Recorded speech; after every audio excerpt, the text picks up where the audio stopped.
Panalangin para sa mga nagtatrabaho at nagtataguyod, nagsasakripisyo para sa kanilang pamilya. Sa ngalan ng Ama at ng Anak at ng Espiritu Santo. Amen.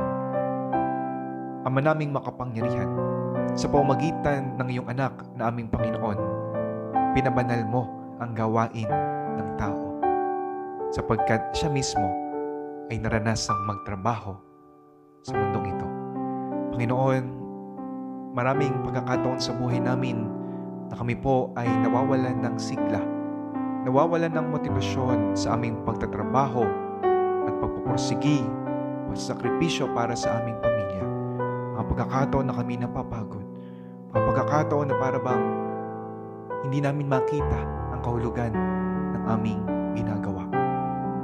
Panginoon, bigyan niyo po kami ng sapat na motibasyon.